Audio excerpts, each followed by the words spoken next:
Hello, welcome to Retired Farm Boy channel. My name is Jeff. Today's video I want to talk about I need a financial advisor. Can you help me with that? Now, I guess you're probably wondering, for those that watch my channel, know that I already have a financial advisor and have had for a few years now. But I got a story to tell, and would like to see some input from you guys to sort of give me some direction or some advice, maybe, if you've been through something similar to this. So last week I got a couple of weird emails from my financial advisor at Merrill Lynch, which is where we are at right now. And he was saying that he'd like to have a meeting with us and go over just a standard meeting to go over our financial situation and such. And so we set a meeting up for last Friday for that. Before that happened, that was like a Monday. So on like a Wednesday, I got an email from him from like a Gmail account and a text from him from a Gmail account. A number, I'm sorry, not a Gmail account, but a number that I didn't have in my contacts list. And it was my financial advisor saying that he had left Merrill Lynch and had moved to a new company, and he's wanting to get together and talk about possibly showing us what the new company has to offer compared to what we've got now, and so on and so forth. So sort of caught us off guard, to think that we're everything was going fine and looking good, and we were happy with Merrill Lynch for the most part. But I guess there were some internal things going on there, because he wasn't just the only one that left. It was a big number of people left and started their own company. So interesting situation. I'm not really still sure I understand it well enough to know how I want to go forward, or if I want to go forward with him in the future and the new company. But it sort of threw us off guard, and there's some reasons that threw us off guard a little bit. As some of you know that follow, I've been retired for 3 years now, a little over 3 years. My wife is still working. We keep moving her date. See, the wind is blowing my hairs everywhere. Sorry about that. You just go get what you get today from me. Never going to win a beauty contest anyway. So she's in the process, though, of our new goal for her to retire is next spring. And so we're very close to being to the point to where, I'll start drawing Social Security. Haven't started that yet. I'll start my pension, what little pension I have. And also we'll start withdrawing from my retirement accounts. So all this is, sort of messing up my perfect world here a little bit with my financial advisor calling. I'm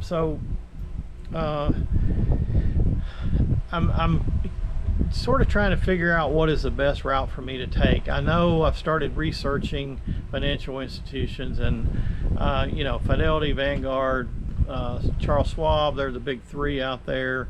There's a million other ones that you can go with, and so I'm sort of going through a process all of a sudden here that I really didn't anticipate having to go through. So before we move on to some other things that I want to talk about in this video and to ask for your help, I'd like to share, hopefully you'll share your insights on your process that you went through to pick a financial advisor, or if you even are using a financial advisor, and compare that to what I'm getting ready to say, in the reason I think that we need a financial advisor. Also, I'm going to keep pushing for the like and the subscribe. Sorry, it's just part of the game, I guess. So I'll ask that you like this video if it's something in it that you like, and also subscribe to my channel if you haven't already. And I also want to encourage that at the end of this video, I've got a link to a prior video I did on this very topic of investing, whether you do it yourself or use a professional to do it. Now, I know many of you that are subscribers did not watch this video because it only had a total of 31 views. So not very many views. So I know it's a new video for a lot of you that would want to watch it, and I hope that you do take the time to do so. So let's move on and talk about the advantages of a financial advisor. So when I think of a financial advisor, I think of like them taking the process away of doing the investing and doing it in a manner that is better than what I can do myself. Now, some people believe in financial advisors, some people do not. They'd rather do it themselves, or rent a financial advisor once or twice a year to look over their portfolio, but not really be signed up with them to manage their portfolio year round.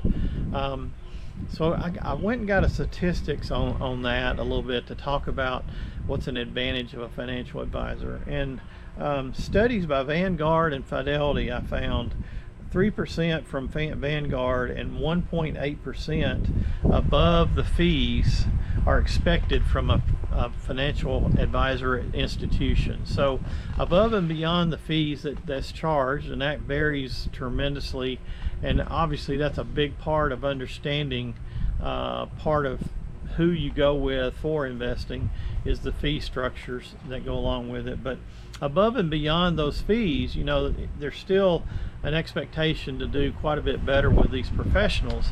It makes perfectly good sense. You know, I'm not a professional advisor, so I would hope that someone who does this day in, day out, just like me when I worked in computers, I did that day in, day out, so I should be a lot better at working on things like that than someone who was a novice when it came to computers. So same thing should hold true here, and I truly believe that that is true.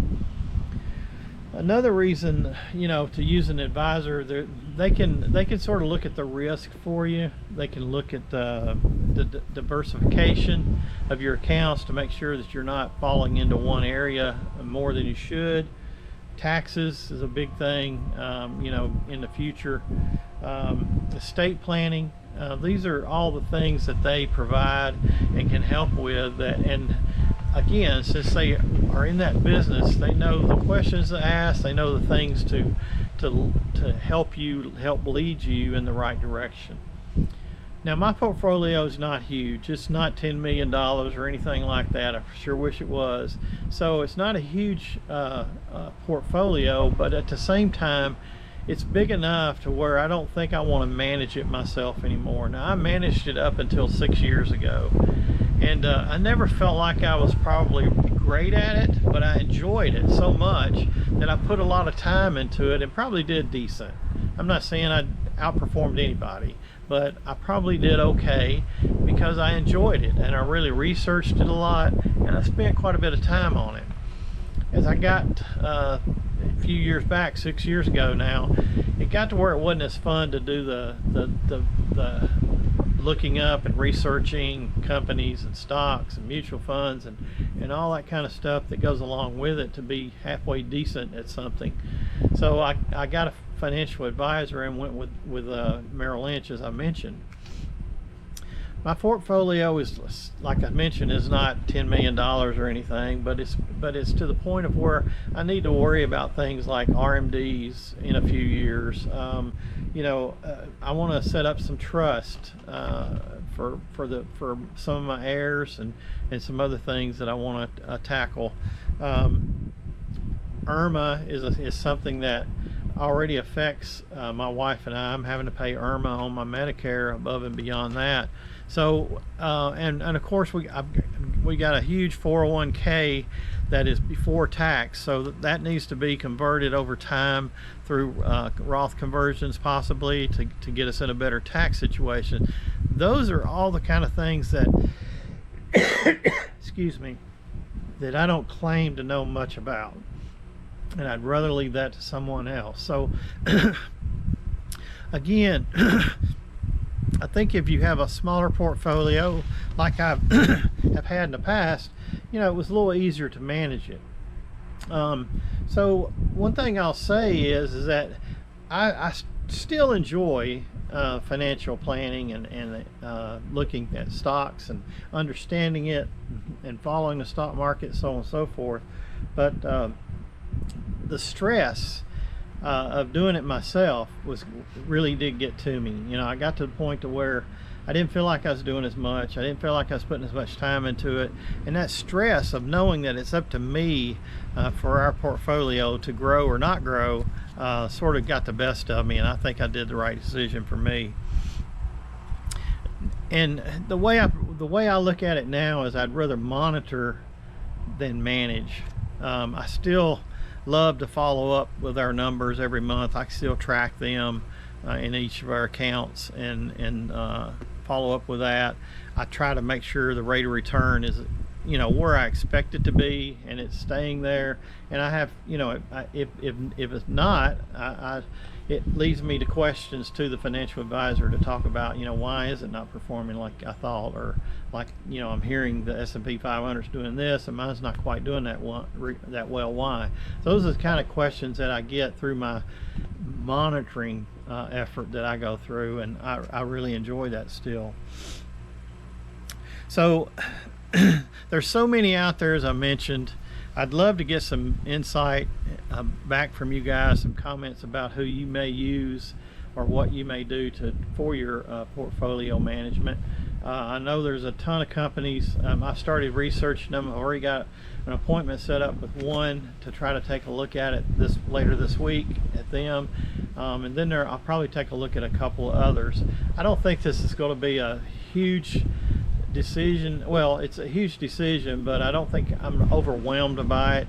I do think that it's going to be a process that can get taken care of, you know, in the month of October, as far as getting everything changed over in the whole 9 yards. So I'm not too worried about it. I don't feel stressed about it necessarily, but it is something that sort of caught me off guard. So this is another one of those things in retirement, you know, things are just moving along just fine, and then all of a sudden, wham, bam. And so it sort of hit me a little bit on that. So just thought I'd make a video about that today. I hope that you got something out of this video. More importantly, I hope that you provide me something through this video that might give me a little bit more insight.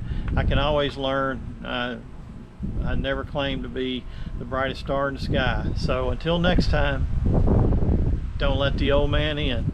Thank you.